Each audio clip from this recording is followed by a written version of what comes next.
уу? За яасан гоё одоо соёлтой үйлчлдэг хүүхдүүд вэ? Монгол дээлээр ингэж жиг товцлаар гэж хэлсэн юм уу? Тийм үү? Монгол дээлээ өмсөх сонирхолтой юу? Сонирхолтой юу? Та нар хэддүгээр анги уу одоо? 9-р анги уу? За. Та нар ямар мөрөөдөлтэй байна? Мөрөөдөл байна уу? Ямар мэрэгжилтэй болъё гэж бодож байна? За, чи ямар мөрөөдөлтэй байна? Юу? Гадаадд ажиллах, гал сурах уу? Тийм, сурах сонирхолтой. Тэгээд гадаадын багш юм уу, англи хэл ч юм уу, орос хэлний тиймэрхүү төрөлд амар сонирхолтой. За. Миний дүү ямар мөрөөдөлтэй байна? Эмч. Эмч болъё гэж бодож байгаа. Ягаад эмч болъё гэж байна? Хүмүүсийг эмчлээд миний мөрөөдөл хаа эмчлэх мөрөөдөлтэй. Хүнээс эмчлэх мөрөөдөлтэй. За. Миний дүү ямар мөрөөдөлтэй байна? Би сэтгүүлч.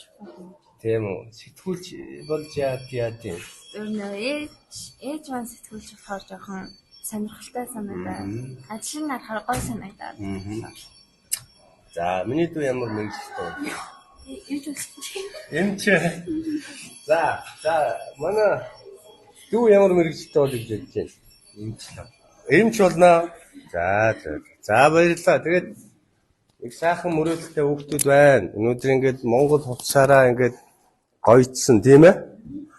Энэ Монгол хувцас гэдэг бол өв соёл гэдэг бол Монгол хүн байхын утга учир байгаа. Ингээд бас хөдөө энэ тосхны манай ийм сайхан хүүхдүүд маань Монгол дээлээрээ гоёод Монгол одоо уламжлаа ингээд өргөжүүлээ явж байгаад их баяртай байна.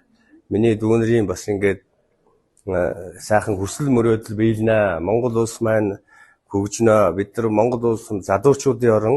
Тийм учраас дүүнэрийн маань энэ хүсэл мөрөөдөл биелж одоо Монгол улс бол хөгжнө гэдэгт итгэл дүүрэн байгаа шүү. Та нартай баярлалаа, амжилт хүсье.